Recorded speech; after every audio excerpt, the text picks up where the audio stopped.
Hello, Star Wars Galaxy of Hero players, and Shorto. Today we're going to be doing part 2 of what possible KOTOR characters and or ships can come into Star Wars Galaxy of Heroes. We've had a few come into the game so far, and we hope to see more. I do want to say that not all these on all the lists that I make are most likely will not make it into the game, but it's nice to kind of speculate, play around with some possibilities. Like here, Calo Nord being the king of bounty hunters, being probably a legendary that you need to unlock with either KOTOR 1 Ebon Hawk crew members or just bounty hunters and or scoundrels, something like that, to unlock them as a legendary. It could be meta-defining, be the king of the thermal detonators as well, making thermal detonators a very viable opportunity. Could even make it to where thermals, if the thermal explodes, the character survives, boom, you got blinded, kind of like that blinding effect that Mission Veo got, the new negative status effect. So yeah, I don't know, I feel like Calo Nord has a possibility of making it easily into the game. That's one of the few dark side characters that can. Davit King, the one that at the time of the Sith blockade of Terrace, he was like the big kingpin of it, basically. I feel like could just be a simple scoundrel / smuggler / bounty hunter leader, and he could give bonuses to each, maybe even have bounty hunter payouts, just their individual ones already activated. Be kind of cool to see. So yeah, Davit King, dark side scoundrel.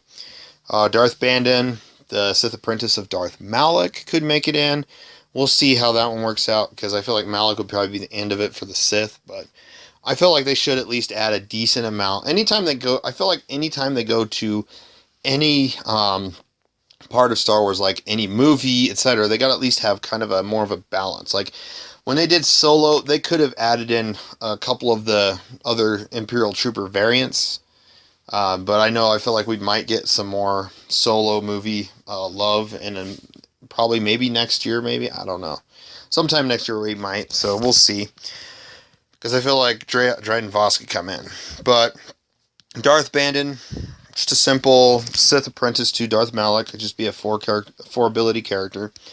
Trask Ulgo, he could be a basic character, 3 ability, basic, special, unique. And he could be kind of a tank that dies and gives bonus to Revan and Carth, well, whenever and if ever they come into the game. Just because he went and sacrificed himself so that Revan could get away and died to Darth Bandhan, so. But I don't see this character coming into the game anytime soon, or if not at all. But then again, we never know, because we got Colonel Stark that I've never even really heard of, and we got Wampa added into the game, so there's a possibility. Saul Carth, the nemesis arch rival to Carth Onasi, he can be easily part of maybe a Sith Imperial or the Sith Empire. They can add a new Sith Empire tag, kind of like how under the Empire they have the Imperial Troopers. This could be kind of the Imperial Troopers for the Sith. The Sith Imperial Troopers, or just the Sith Empire.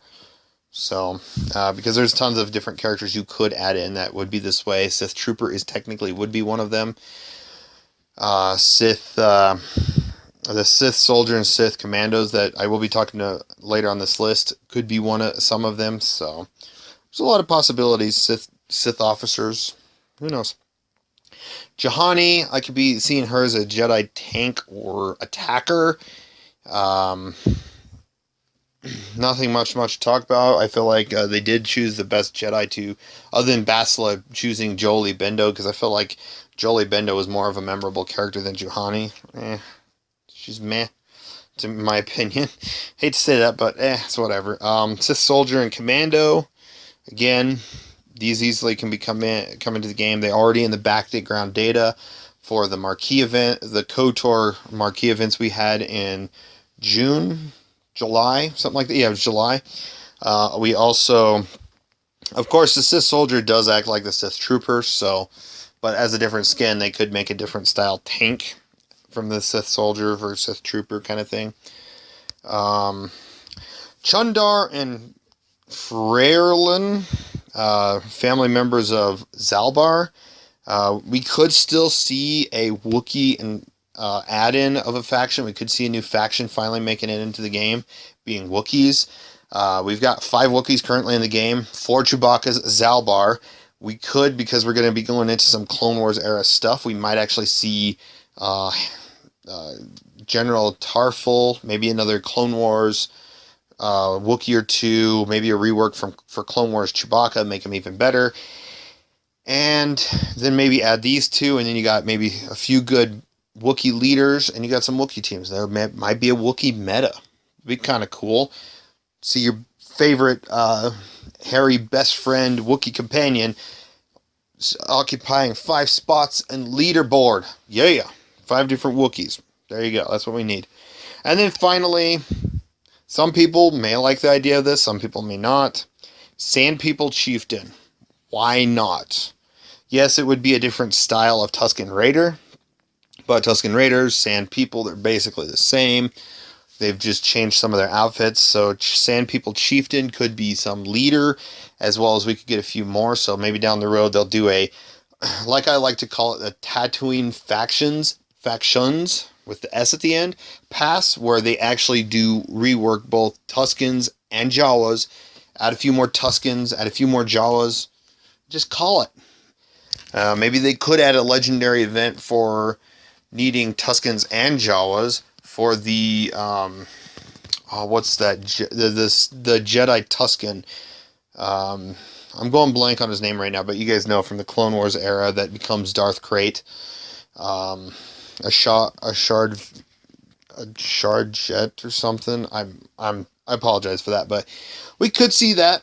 Will we see a Tusken meta? No, but as a PvE faction, Jawas and Sand People or Tuskens could be PvE related. But other than that, this is kind of the last of the part 2 of what we could possibly see of KOTOR characters making its way into Star Wars Galaxy of Heroes, or SWGOH. So I hope some of these characters actually make it in, especially Calo Nord. I feel like he'd be great for bounty hunters. But other than that, thanks for watching. Let me know what you guys think in the comments below, and you guys have a wonderful day.